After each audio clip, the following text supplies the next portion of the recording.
لما تندمج مع امك في المطبخ وتاخد راحتك في الكلام.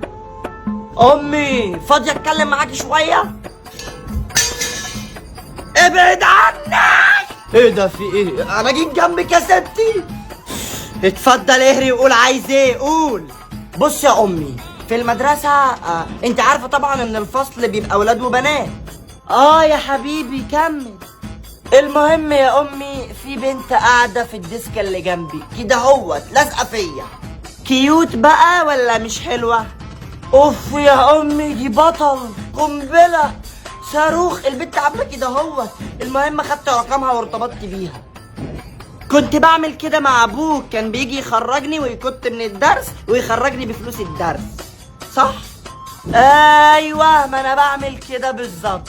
المهم البت دي ابوها عرف، عادي حارب عشانها، ابوها ظابط.